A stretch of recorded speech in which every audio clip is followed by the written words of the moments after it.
Assalamualaikum warahmatullahi wabarakatuh. Bagi dun sanak pendengar YouTube yang setia, kami akan membagikan kata-kata pasambahan adat Minangkabau, cara mantan kampi siriah atau tuka cincin.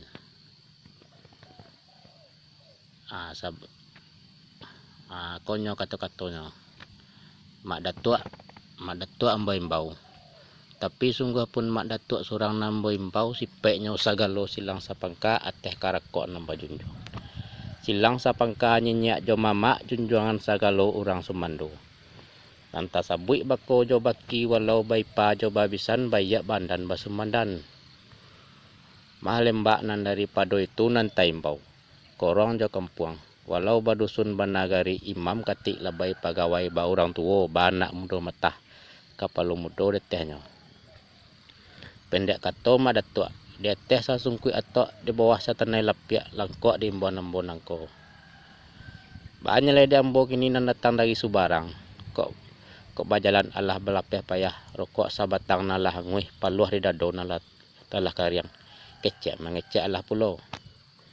Banyak lagi ambo kini ada pulau nanta kena di hati nanta kilan di mato. Hendak memuka rundiang ciak joduo kan menyebut kata nambana kan menempuh jalanan luwe. Tapi sabalun netong ka disabut sabalun rundiang ka dibaco. Yo lakuang dulu kami tinjau umpama kalam kami sigi. Arati bana tentang itu.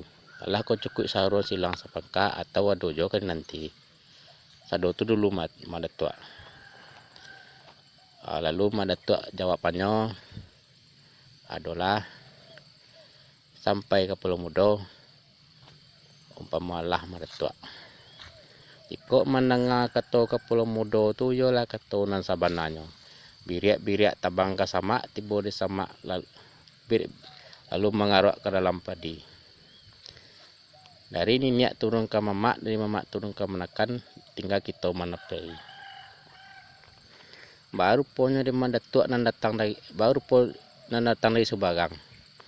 Kok bajalan Allah balapeh payah rokok sabatang nalah nguih paluah di dado nalah tuhua kecek mengecek Allah pulau. Baru pun madatua ada pulau nanti kena dati nanti kilan di mato.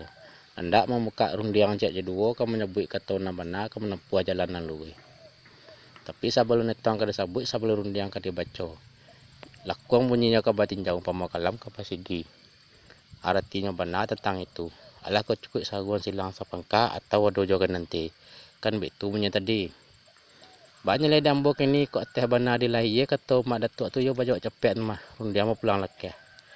Tapi dek karena talembak kena banyak yang bertarik dulu katanya mau pakai nama elo je porundiangan.